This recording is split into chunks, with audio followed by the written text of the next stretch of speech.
작년에 우리나라에 큰 교회 행사가 있었는데 로잔 대회가 9월에 열렸습니다.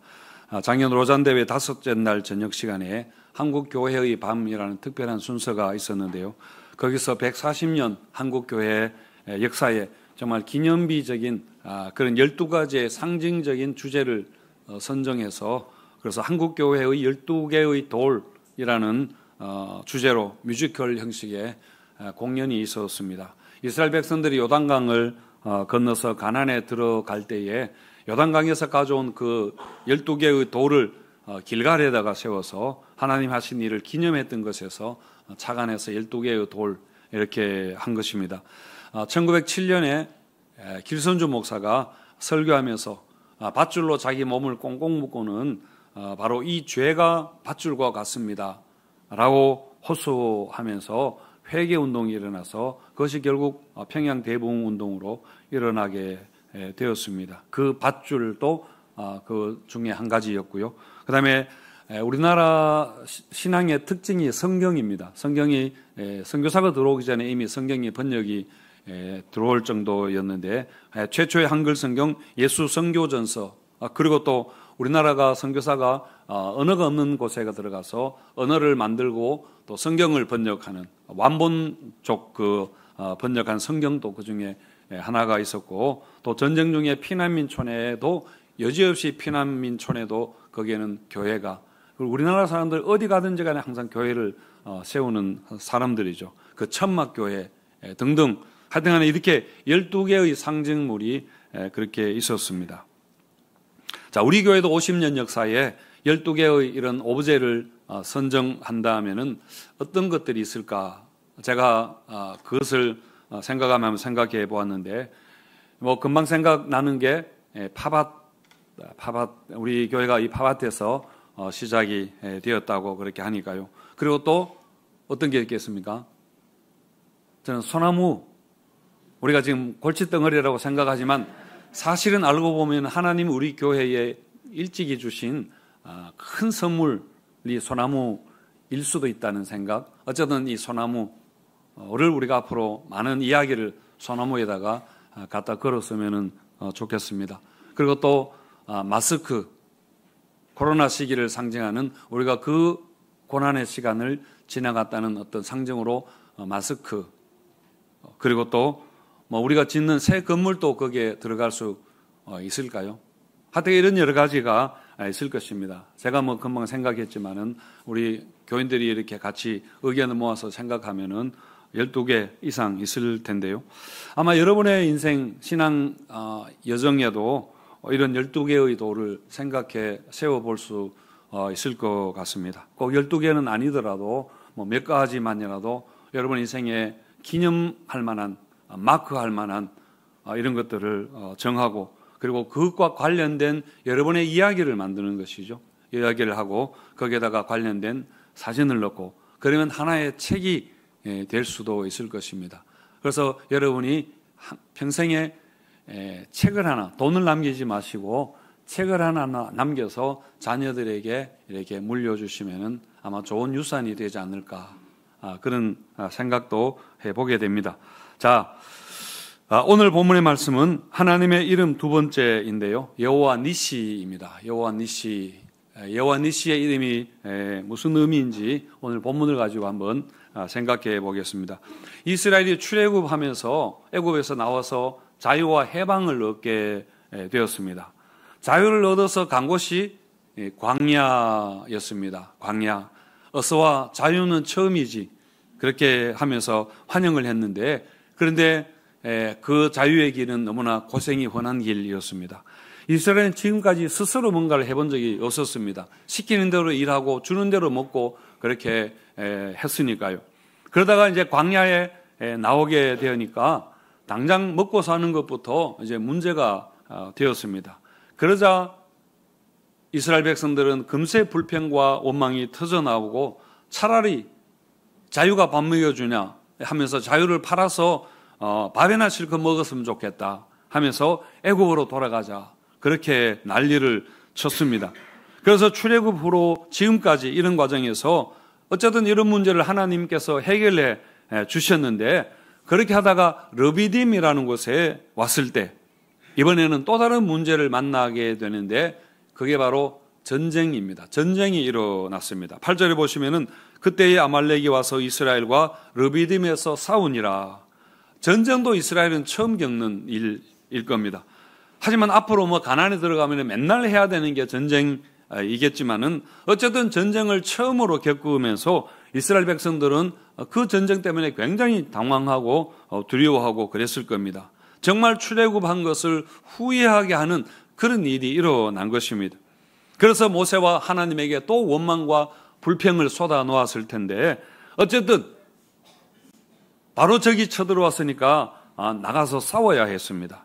그래서 모세는 여호수아에게 용사들을 데리고 나가서 싸우라 그렇게 하는데요. 9절에 보시면은 모세가 여호수아에게 이르되 우리를 위하여 사람들을 택하여 나가서 아말렉과 싸우라. 내일 내가 하나님의 지팡이를 손에 잡고 산 꼭대기에 서리라. 그렇게 여호수아는 병사들을 데리고 나가서 그렇게 싸우고 모세는 아론과 훌을 데리고 산 꼭대기에 올라가서 지팡이를 들고 그 산 위에 섰습니다. 자, 그런데 여기서 한 가지 특이한 점이 뭐냐면은 전쟁의 승패가 모세의 손에 달려 있었다 하는 것입니다.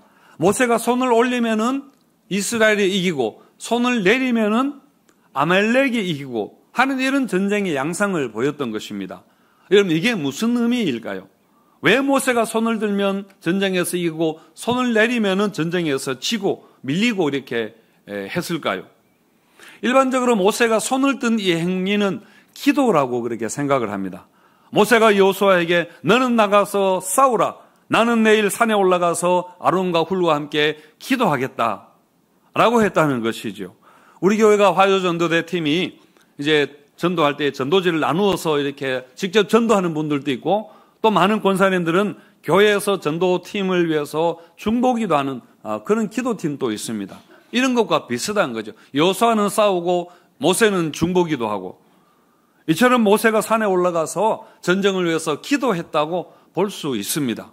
지금 저희 쳐들어왔는데 당장 기도해야 되겠죠. 기도하는 건 당연한 일입니다.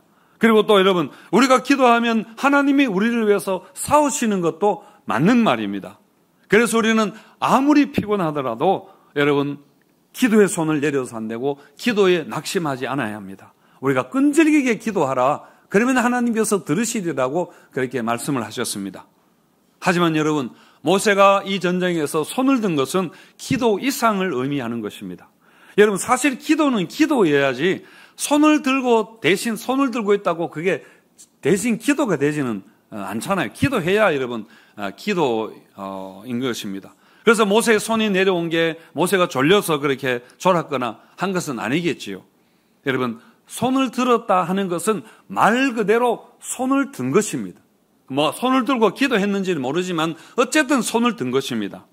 그래서 우리가 주목해 보아야 할 것은 뭐냐면은 모세의 손보다는 손에 들려있는 지팡이입니다. 여러분 하나님이 불타는 떨기나무 가운데서 모세를 찾아오셨을 때에 하나님이 모세에게 내 손에 있는 것이 무엇이냐 그렇게 물었습니다. 모세가 양을 칠 때 사용하던 지팡이를 가리킨 것이죠. 하나님은 그 지팡이로 여러 가지 이적을 행해 보이면서 모세에게 내가 너와 함께 하겠다. 이 능력으로 함께 하겠다. 그렇게 약속을 하셨습니다. 모세는 그걸 보고 그걸 믿고 바로왕에게 대들러 그렇게 갔던 거 아닙니까? 정말 바로왕을 대적하고 광야에서 이스라엘을 인도하여 내는 일에 그 지팡이가 여러분 충분했습니다. 그 지팡이로 애굽의 무서운 재앙을 지팡이를 내리치니까 물이 피가 변하고 이런 역사가 일어났고 또 모세가 지팡이를 든 손을 홍해 바다로 내밀었을 때에 그 홍해가 갈라졌던 것이죠. 그리고 반석에서 물을 낼 때도 그 지팡이를 쳐서 반석에서 물을 내었습니다. 여러분 마찬가지로 아말렉이 쳐들어왔을 때 모세가 지팡이를 들고 산 위에 산 꼭대기에 섰다는 것도 여러분 이런 차원의 연장선상에서 우리가 이해를 하셔야 되겠습니다. 9절에 보시면은 모세가 이렇게 이야기하는데 내가 내일 하나님의 지팡이를 들고 손에 잡고 산 꼭대기에 서리라. 그러니까 하나님의 지팡이라고 그렇게 했잖아요. 여러분, 지팡이는 지금까지 하나님께서 모세를 통해서 역사하셨던 하나님의 능력을 시각적으로 보여주는 그런 도구였습니다. 이사야 63장 12절에 보시면은 그 영광의 팔을 모세의 오른손과 함께 하시며 라고 그렇게 한 것처럼 그 지팡이는 그야말로 하나님의 하나님의 손을 이야기하는 것입니다. 그동안 이스라엘 백성들은 지팡이를 통해 역사하는 하나님의 많은 능력을 애굽에서 출애굽하면서 경험해 왔습니다. 그래서 이번에도 산꼭대기에 높이 올라간 모세의 그 지팡이를 보면서 이스라엘 백성들은 하나님의 손을 보았던 것입니다. 그래서 전쟁에서 용감하게 싸울 수 있었던 것이죠.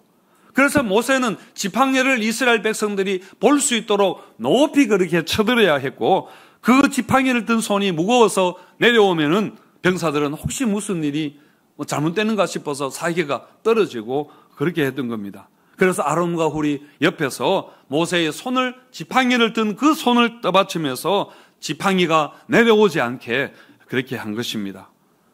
여러분, 이렇게 전투하는 병사에게 모세의 지팡이는 하나님이 이 전쟁에 함께 하신다 라는 것을 보여주는 그야말로 여러분 깃발이었던 것입니다. 결과적으로 그 전쟁에서 이스라엘이 승리하게 되죠.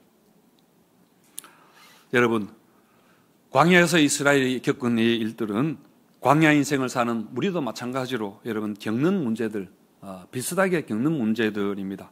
우리도 먹는 문제, 그리고 목마름의 문제, 그리고 또 싸워야 하는 그런 문제들 가운데 우리가 살고 있죠. 여러분, 우리에게도 아말렉과 같은 그런 존재가 있기 때문입니다. 그렇다면 우리가 어떻게 여러분 승리할 수 있을까요? 그것은 바로 우리가 하나님의 손을 바라보는 것입니다. 그리고 그 손의 능력을 믿고 의지하는 것입니다. 시편 123편 1절과 2절 말씀을 같이 읽겠습니다. 시작. 하늘에 계신 주여, 상전의 손을 바라보는 종들의 눈같이, 여주인의 손을 바라보는 여종의 눈같이 우리의 눈이 여호와 하나님 바라보며 우리에게 은혜 베풀어 주시기를 기다리나이다. 예, 주인의 손을 바라보는 종이 왜 주인의 손을 바라보겠습니까? 모든 처분이 주인의 손에 있기 때문입니다. 주인의 손을 바라보는 종들처럼 좀 더 적나라하게 표현한다면은 마치 포수의 총뿌리를 바라보며 살려달라고 간절하게 애원하는 그 사슴의 눈처럼 우리가 하나님을 바라보아야 한다. 하나님의 도우심을 바라보아야 한다라는 것입니다. 여러분, 정말 하나님의 손에 우리의 운명이 달려 있는 것입니다. 시편 104편 28절에 보시면은 주께서 주신즉 우리가 받을 것이며 주께서 손을 펴신즉 그들이 좋은 것으로 만족하겠다 할 것이다. 그렇게 했는데요. 우리가 구하는 은혜와 복, 그것은 하나님이 손을 펴서 우리에게 베풀어 주셔야 하는 것입니다. 그래서 우리가 하나님의 손을 바라보아야 하는 것이죠. 아버지가 출장 갔다가 오면은 아이들이 달려와서 가장 먼저 아버지의 손을 보지 않습니까? 그 손에 어떤 선물이 있는가 하는 걸 봅니다. 마찬가지로 우리의 모든 좋은 것은 하나님의 손에 있는 것이기 때문에 여러분, 우리는 하나님의 손을 바라보아야 하는 것입니다. 하나님의 그 손을 펴서 우리에게 은혜 베푸시기를 우리가 바라야 하는 것입니다. 그렇게 하면은 우리가 살게 되는 것입니다. 그리고 우리가 풍성한 생명을 얻게 되는 것을 여러분 믿으시기 바랍니다. 하나님은 이런 복을 우리에게 주시기를 너무너무 원하시기 때문에 하나님의 아들 예수 그리스도를 십자가에 내어주셨습니다. 그래서 하나님이 우리를 얼마나 사랑하는지 우리가 믿도록 그렇게 사랑을 확증해 보이셨습니다. 오늘 본문에 있어서 산꼭대기에 높이 올려진 모세의 지팡이, 그것은 골고다 언덕에 세워진 예수님의 십자가다라고 그렇게 해석하는 사람들도 여러분 있습니다. 저는 이렇게 성경을 너무 쉽게 해석하는 것에 대해서 항상 우리가 신중해야 된다라고 생각하는 입장이지만은, 그러나 이렇게 이해하고 또 은혜 받으면은 그것도 귀한 일이라고 여러분 생각합니다. 어쨌든 결론은 마찬가지이니까요. 여러분, 예수님의 십자가는 정말 승리의 상징입니다. 그리고 그것이 바로 여러분 하나님의 깃발, 우리가 바라보아야 하는 하나님의 깃발, 하나님이 일하신다는 증거, 하나님이 우리를 위해서 싸우신다는 여러분 증거 아닙니까? 그래서 누구든지 그 십자가를 바라보는 자는 십자가에 달리신 예수 그리스도를 믿는 자는 여러분 구원을 얻게 되는 것입니다.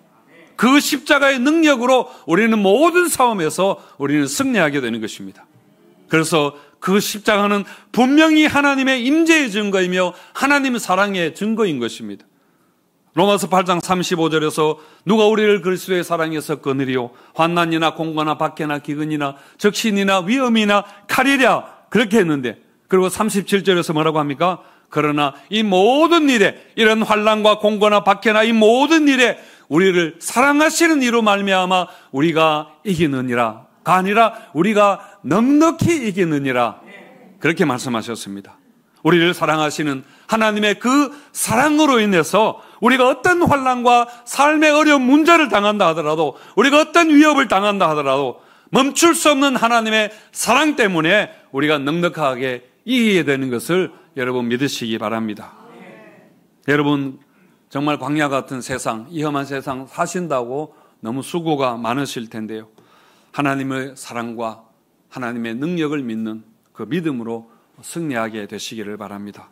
요한일서 5장 4절에서 무릇 하나님께로부터 난 자마다 세상을 이기느니라, 세상을 이기는 승리는 이것이니 곧 우리의 믿음이라 했습니다. 이 믿음으로 승리하게 되시기를 축원드립니다. 자, 그런데 이 싸움은 대대로 계속할 거라 그렇게 했습니다. 그래서 아말렉과 싸워 이긴 후에 하나님은 모세에게 다음 세대를 위해서 이 승리를 기억하게 하라 그렇게 했는데요, 다음 세대 자녀들도 싸워야 하고 또 승리해야 하니까요. 14절과 15절 말씀 우리 같이 읽어보겠습니다. 시작. 여호와께서 모세에게 이르시되 이것을 책에 기록하여 기념하게 하고 내가 아말렉을 없이 하여 천하에서 기억도 못하게 하리라. 모세가 제단을 쌓고 그 이름을 여호와 니시라 하고, 이것을 책에 기록하여 기념하게 하고 여호수아의 귀에 외워서 들리게 하라. 외워서 들리게 하라. 여호수아가 바로 다음 세대 리더인 것입니다. 그리고 여기서 책에 기록하라 했는데 책은 여러분 성경책인 것이죠. 올해 6월 달에 코에서에서 서울국제도서전이 열렸습니다. 작가와 출판사와 독자들이 함께 책 이야기를 하는 그야말로 책축제, 장미축제 이런 것처럼 책축제였는데요. 이 도서전의 주제가 무엇이었는가 하면은 기억하는 분이 있습니까? 미들 구석, The Last Resort였습니다. 리조트라는 것은 우리가 리조트에 이렇게 여행도 가고 하는데 최후의 수단, 최후의 보루, 피난처, 안식처 그런 의미가 있습니다. 그러니까 요즘같이 불안정한 불확실성의 시대에 우리가 믿을 구석은 책밖에 없다, 그런 의미입니다. 사실 요즘같이 이렇게 유튜브에 많이 보고 그것도 짧은 쇼츠나 릴스에 익숙해진 시대에 우리가 책을 읽는다는 것은 정말 귀한 것이 되었습니다. 정말 귀한 일이죠. 여러분, 그래서 우리 교회도 이달의 도서를 매번 이렇게 정해서 여러분들에게 추천을 하는데, 이달의 도서를 읽으시는 것도 여러분 유익한 일입니다. 그래도 괜찮은 책을 여러분들에게 소개하니까요. 그렇지만은 정말 우리가 믿을 구석은 여러분 성경입니다. 그래서 우리 성경이 우리의 리조트인 것을 여러분 믿으시기 바랍니다. 그래서 이번 휴가에 리조트에 가서 꼭 여러분 성경 읽고 또 우리 추천 도서를 읽으시면 좋겠습니다. 여러분, 모세가 제단을 쌓은 것도 마찬가지입니다. 모세가 쌓은 제단은 희생의 제단이 아니라 기억의 제단입니다. 그러니까 제사 드리는 제단이라기보다는 후손들에게 돌무더기를 기억하도록 기념으로 그렇게 만든 것입니다. 돌로 제단을 쌓고 그것을 뭐라고 불렀나요? 여호와 니시라고 그렇게 불렀습니다. 니시라는 것은 깃발이라는 의미입니다. 태극기라는 말입니다. 그리고 여호와가 나의 깃발이다, 그런 뜻이죠. 또 여호와가 나의 승리다라는 의미도 됩니다. 여러분, 전쟁에서 깃발은 굉장히 중요한 것이죠. 전도에서 그 깃발이 이렇게 휘날리면은 우리 팀이 잘 싸우고 있다는 것을 알고 병사들이 사기를 얻지만은 깃발이 내려가거나 깃발이 꺾이게 되면 뭡니까? 전쟁에서 패했다는 그런 증거이게 되죠. 여러분, 이렇게 책에 기록하고 돌단을 쌓으면서 다음 세대에게 이 싸움의 중요성을 교훈하라고 그렇게 했습니다. 16절에 보시면은 이르되 여호와께서 맹세하시기를 여호와가 아말렉과 더불어 대대로 싸우리라 하셨다 하였더라. 대대로 싸우리라. 그런데 여호와가 싸우리라. 여호와가 싸우리라. 하나님의 싸움이라는 말입니다. 여러분, 여기서 대대로 싸워야 할 아말렉이 누구인가 하는 것을 우리가 한번 알아볼 필요가 있습니다. 하나님은 왜 이렇게 아말렉을 싫어하시는가? 왜 이렇게 전쟁을 중요하게 여기는가 하는 것인데요. 여러분, 아말렉은 누구입니까? 아말렉은 야곱의 형 에서의 손자가 아말렉입니다. 그리고 지금 이스라엘 백성들을 쳐들어온 것은 바로 그 후손들인 것이죠. 야곱과 에서가 태중에서부터 이렇게 서로 간에 싸우는 관계였지만 그래도 어쨌든 형제가 아닙니까? 그런데 왜 이렇게 정말 싸우는 원수가 되어버렸는가입니다. 원래 하나님은 에서와 그 후손에게도 복을 주셨습니다. 그런데 에서의 자손 아말렉이 하나님의 원수가 되어버린 것은 바로 지금 본문에 나오는 이 광야의 이스라엘을 아말렉이 쳐들어왔기 때문입니다. 신명기 25장 17절에서 19절 말씀 제가 같이 읽겠습니다. 시작. 너희는 애굽에서 나오는 길에 아말렉이 내게 행한 일을 기억하라. 곧 그들이 너를 길에서 만나 내가 피곤할 때에 내 뒤에 떨어진 약한 자들을 쳤고 하나님을 두려워하지 아니하였느니라. 그러므로 내 하나님 여호와께서 내게 기업으로 주어 차지하게 하시는 땅에서 내 하나님 여호와께서 사방에 있는 모든 적군으로부터 내게 안식을 주실 때에 너는 천하에서 아말렉에 대한 기억을 지워버리라. 너는 잊지 말지어다. 모세가 죽기 전에 이스라엘 백성에게 당부한 내용인데 너는 절대로 잊으면 안 된다. 잊지 말아라. 아말렉을 잊지 말아라. 아말렉이 한 짓을 잊어서 안 된다. 그렇게 했습니다. 아말렉은 이스라엘이 피곤할 때 가장 약할 때 막 이렇게 자유를 얻어서 애굽에서 나왔을 때 공격한 아주 비열한 그런 짓을 했고 특히 또 뒤에 떨어져 낙오된 자들을 이렇게부터 공격하는 아주 비겁한 행동을 한 것입니다.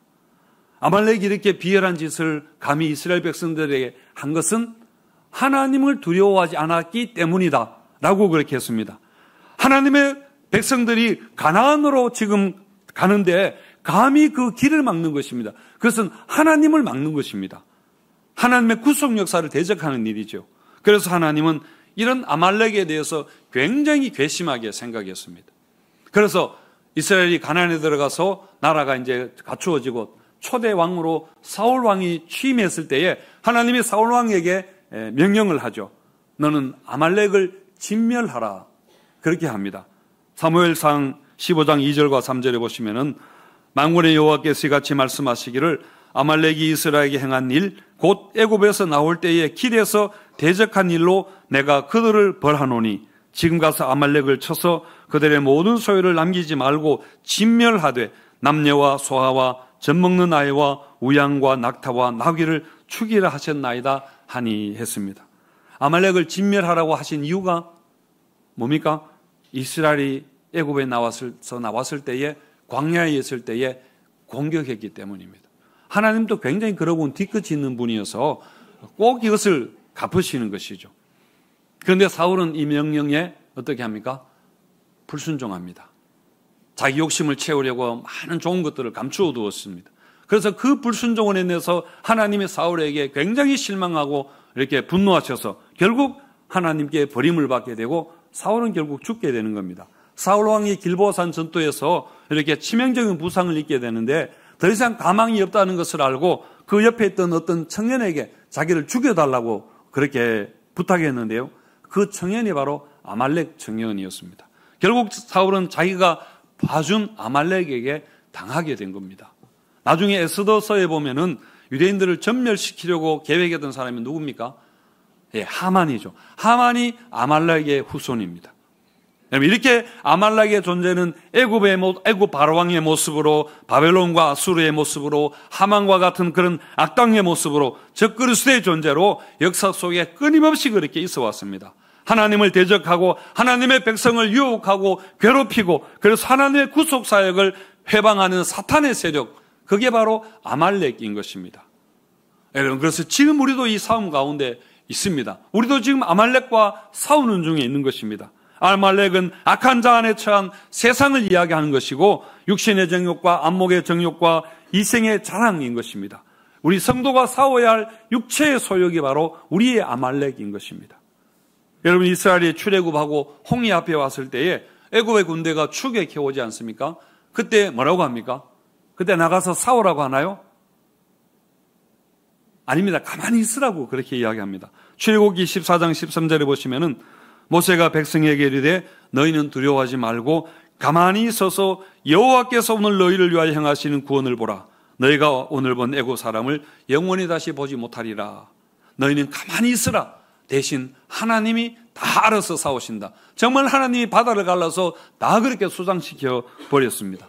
왜 이때 가만히 있으라고 했는가? 여러분, 이것은 애굽에서 나오는 것은 구원을 상징하는 것입니다. 그러니까 우리의 구원을 위해서 우리가 할 수 있는 것은 여러분 아무것도 없다는 것이죠. 구원은 전적으로 하나님이 하시는 것입니다.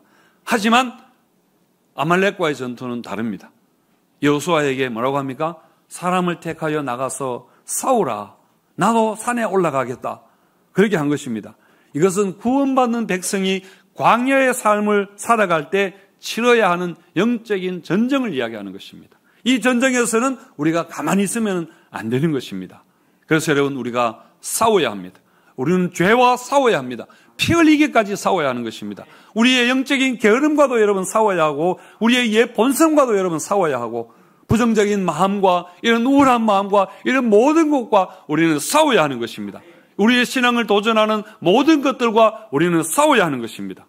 우리는 승리할 수 있습니다. 주님께서 십자가에서 이미 승리하셨기 때문에 우리는 그 승리를 힘입는 것입니다.